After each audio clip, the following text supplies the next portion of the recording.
मैं हिमाचल के संदर्भ में बात करूं तो मैं एक बात जरूर कहना चाहता हूं कि यहां एक धारणा बनाई जा रही है और सुखविंदर जी की सरकार अपनी अकर्मण्यता को छुपाने के लिए एक नैरेटिव गढ़ा जा रहा है कि केंद्र से मदद नहीं मिल रही। मैं यहां स्पष्ट करना चाहता हूं और भारत सरकार का मंत्री होने के नाते, मोदी जी के नेतृत्व में चलने वाली सरकार का एक मंत्री होने के नाते जिम्मेवारी के साथ कहना चाहता हूं कि भारत सरकार ने बढ़ चढ़कर हिमाचल को हमेशा समर्थन दिया है, आर्थिक सहायता दी है और जो ड्यू नहीं है वह भी देने का प्रयास हिमाचल को किया गया है। और मैं यह भी आपके माध्यम से हिमाचल की जनता को बताना चाहता हूं कि भारत सरकार के पास फंड्स की कोई कमी नहीं है और हिमाचल के लिए तो कदापि नहीं है, वैसे किसी के लिए भी नहीं है, लेकिन हिमाचल मोदी जी के लिए विशेष स्थान रखता है, यह आप सब जानते हैं। मैं आपके सामने से कुछ आंकड़े रखना चाहता हूं। 2024-25 के साल में 2381 करोड़ रुपए स्पेशल असिस्टेंस के रूप में भारत सरकार ने हिमाचल को दिया है। उसी तरीके से 2024-25 में ही एनडीआरएफ से पोस्ट डिजास्टर रिकवरी के लिए और रिकंस्ट्रक्शन के लिए 2006 करोड़ रुपए अलग से दिए गए और एक्सटर्नली एडेड प्रोजेक्ट में 2150 करोड़ रिकंस्ट्रक्शन के लिए दिया गया है, रिकंस्ट्रक्शन के लिए दिया गया है। आज नेशनल हाईवेज का जाल बिछाया जा रहा है। 4 लेनिंग में हिमाचल प्रदेश में लगभग 40,000 करोड़ रुपीस स्पेंड हुए हैं और 668 किलोमीटर्स 4 लेन्स बनी है। 668 किलोमीटर्स इंपॉर्टेंट मेजर कॉरिडोर्स पे काम चल रहा है। प्रदेश को क्रिस क्रॉस किया गया है कनेक्टिविटी की दृष्टि से, कीरतपुर से लेकर के मनाली तक, शिमला से लेकर के धर्मशाला तक, पठानकोट से मंडी, शिमला से मटौर, पिंजौर बद्दी नालागढ़, परवाणु सोलन शिमला, ये कुछ प्रोजेक्ट्स हैं जो 4 लेन के माध्यम से हिमाचल प्रदेश को टूरिज्म को बढ़ावा देने के लिए और हिमाचल की जनता को कनेक्टिविटी मिलने के लिए मुख्य रूप से काम हुआ है। हाइडल प्रोजेक्ट की दृष्टि से अगर हम जाने, आप सब पत्रकार रेणुका डैम के बारे में लंबे समय से लिखते रहे।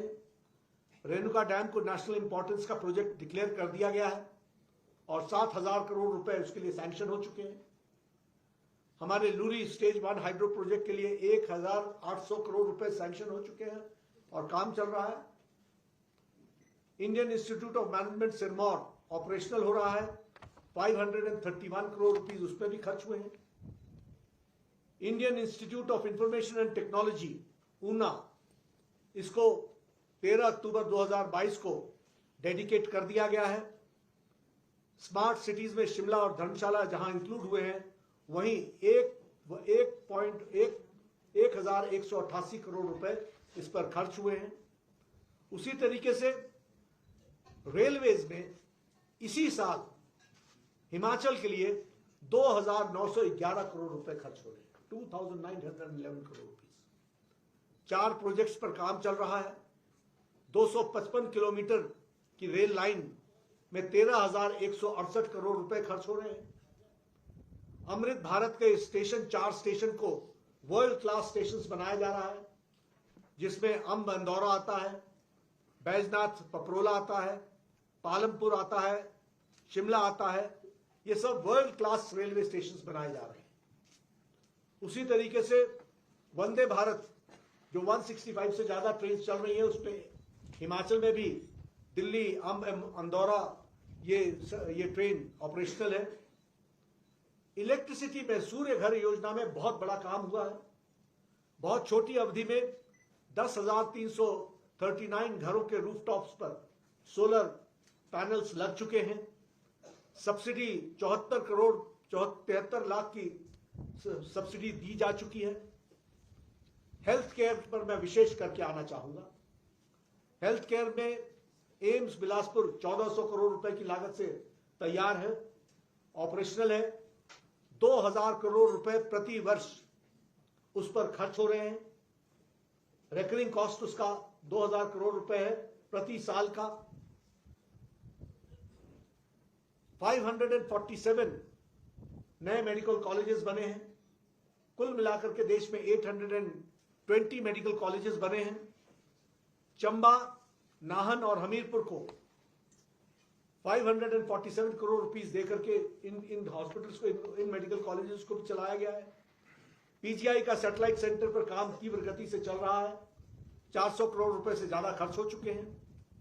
सुपर स्पेशलिटी ब्लॉक जो चमियाना में बना है वह भी 200 करोड़ रुपए की लागत से बना है। यह दीगर बात है कि मैंने 2012 में शिलान्यास किया था और बनाने में आपने 2026 लगा दिए। अभी तक तो मैं 2 और सुपर स्पेशलिटी ब्लॉक दे चुका होता अगर आप समय पर काम कर रहे होते। आप मतलब हिमाचल की सरकार। एक्सटर्नली एडेड प्रोजेक्ट के बारे में मैं चर्चा करना चाहूंगा। ये बार बार चर्चा करते हैं कि हमको जायका मिला और जापान को धन्यवाद देते हैं। मैं आपके सामने बताना चाहता हूं 22 मई 2025 को हमारे मुख्यमंत्री मुझसे मिलने दिल्ली आए थे और उन्होंने एक्सटर्नली एडेड प्रोजेक्ट के बारे में मेरे से चर्चा की थी। और 30 जून 2025 को इनको 1482 करोड़ रुपए का हम लोगों ने जायका से प्लान अप्रूव कराया और इनको भारत सरकार की सहमति से जायका का 1422 करोड़ रुपए मिला है। उसमें भी मैं एक बात बता दूं कि ये 90% ग्रांट है, 90% भारत सरकार देने वाली है, 90%। इसलिए यहां जो ये दिखाते हैं कि मैं जापान से लाया, ये जापान से नहीं लाया, ये इंटरनेशनल ऑब्लिगेशन है जो जापान और भारत के बीच में करार है, जिसको भारत रिपे करता है, भारत सरकार रिपे करती है। और 90% का ग्रांट हिमाचल प्रदेश को मोदी जी की सरकार ने दिया है। यह हमको ध्यान में रखना चाहिए। जिससे आपका हमीरपुर के मेडिकल कॉलेज को आप स्ट्रेंथन कर रहे हो, नाहन के मेडिकल कॉलेज को स्ट्रेंथन कर रहे हो, मंडी नेरचौक के मेडिकल कॉलेज को स्ट्रेंथन कर रहे हो, टांडा के मेडिकल कॉलेज को स्ट्रेंथन कर रहे हो, चंबा के मेडिकल कॉलेज को स्ट्रेंथन कर रहे हो और आईजीएमसी को आप स्ट्रेंथन कर रहे हो। ये मैं इसलिए आपको बता रहा हूं कि ये जो तस्वीरें बदल रही हैं, ये बदलना भारत सरकार आदरणीय मोदी जी के आशीर्वाद से हो रहा है। ये ध्यान में रखना चाहिए। और 22 मई को ये मुझसे मिले और 30 जून को इनको जायका का प्रोजेक्ट क्लियर करके दिया गया है। ये हमको ध्यान में रखना चाहिए। उसी तरीके से 3 टेस्ला एमआरआई मशीन दे रहे हैं। हाई एनर्जी लिनैक मशीन मंडी और चंबा में दे रहे हैं। कैंसर हॉस्पिटल हमीरपुर में एस्टैब्लिश कर रहे हैं। अब मैं आपको बताना चाहता हूं कि ये जो रोना रोते हैं कि हमें पैसे नहीं मिल रहे, हमें पैसे नहीं मिल रहे, मैं इनकी तस्वीर आपको बताना चाहता हूं। 2021-22 में प्रधानमंत्री Ayushman Bharat health infrastructure mission PM अभीम में इनको हमने 360 करोड़ रुपए दिए हेल्थ के लिए, सिर्फ हेल्थ के लिए। 15 क्रिटिकल ब्लॉक बनने थे, 15 क्रिटिकल ब्लॉक। 2025-26 आ गया, पीएम अभीम क्लोज डाउन हो रहा है, अब बंद होगा, यह स्कीम समाप्त हो रही है। एक भी critical care unit Himachal Pradesh में नहीं बना है। यह है इनके कारनामे। 12 इंटीग्रेटेड पब्लिक हेल्थ लैब्स इनको बनाने के लिए हमने इनको पैसा दिया। अभी तक एक भी लैब बन करके तैयार नहीं हुई है, स्कीम समाप्त होने वाली है। उसी तरीके से 73 प्राइमरी हेल्थ यूनिट्स के ब्लॉक्स बनने थे, 73 अभी तक एक भी ऑपरेशनल नहीं हुआ है। स्कीम 25-26 में समाप्त होने जा रही है। यह है लाल के हाल पालने में नजर आते हैं। यह है इनके कारनामे।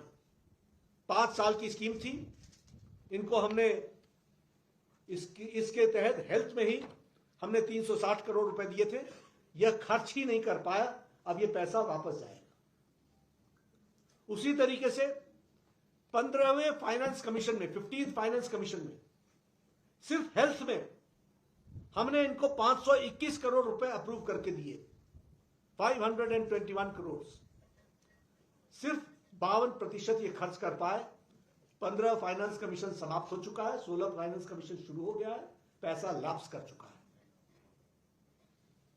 सीएजी की रिपोर्ट में लगभग इन्होंने 1 लाख करोड़ रुपए का डेट डेवलप कर लिया है। मैं pharma drug, bulk drug park की बात करना चाहूंगा। जयराम जी मुख्यमंत्री थे, इन्होंने मुझसे बहुत आग्रह किया था। मैं उस समय भारत का स्वास्थ्य मंत्री था और मैंने bulk drug park Himachal Pradesh को दिया था और प्रधानमंत्री मोदी जी के आशीर्वाद से हमको मिला था। यह इसमें 1000 करोड़ रुपए ग्रांट है जो भारत सरकार ने ग्रांट दिया है। 225 करोड़ रुपए हम दे चुके हैं, अभी सिर्फ 102 करोड़ रुपए खर्च हुआ है।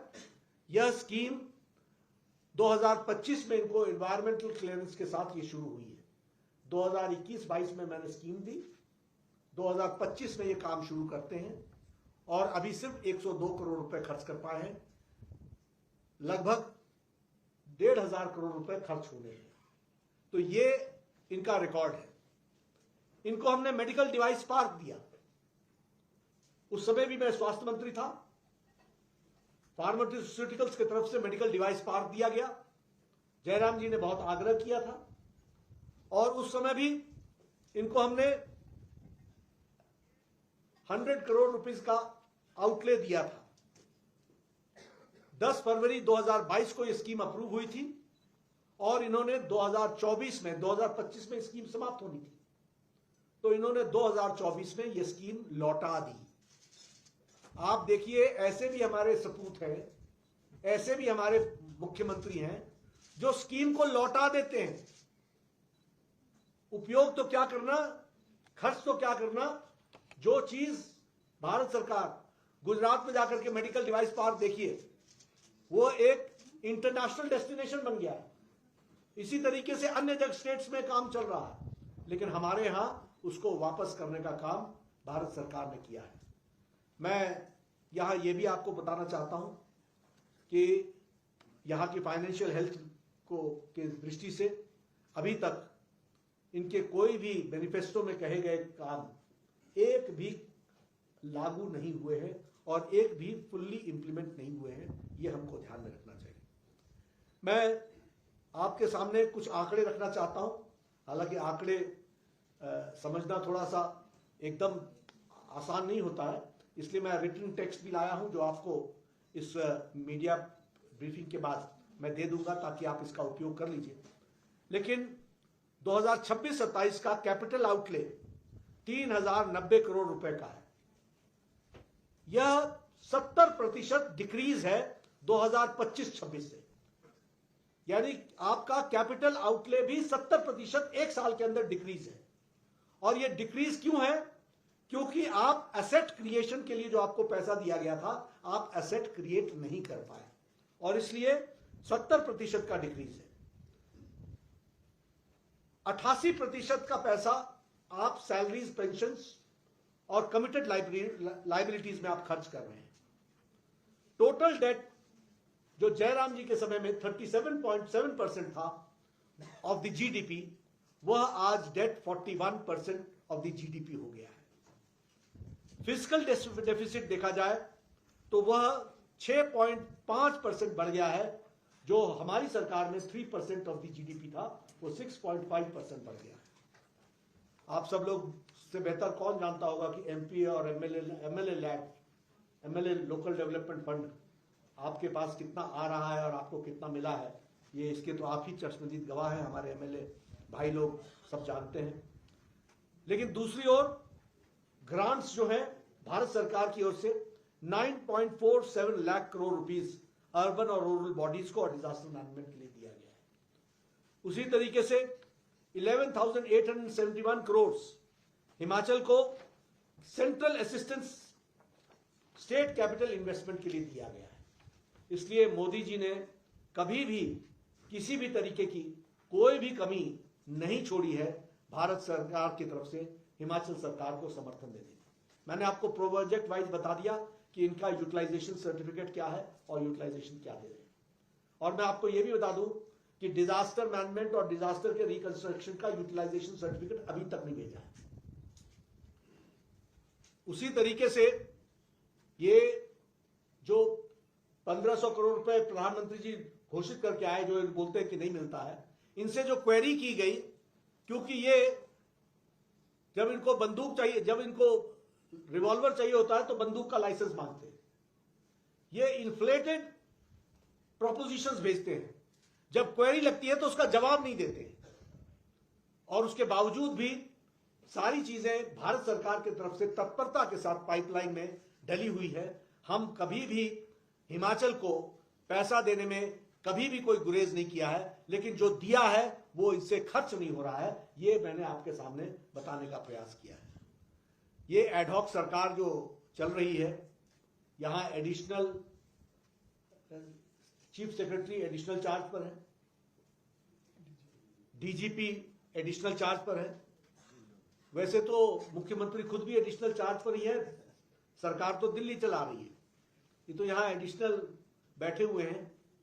उसी तरीके से आज ट्रेजरी व्हाट्सएप के मैसेजेस पर चल रहा है। ऑफिसर्स एक दूसरे पर सीरियस एलिगेशन चार्जेस लगा रहे हैं। भ्रष्टाचार की यह सीमा हो गई है, करप्शन की यह सीमा हो गई है, मॉरल अथॉरिटी इरोड कर गई है। कैबिनेट में मिनिस्टर झगड़ा कर रहे हैं, आपस में झगड़ते हैं, सीनियर ऑफिसर्स एक दूसरे पर आरोपित कर रहे हैं।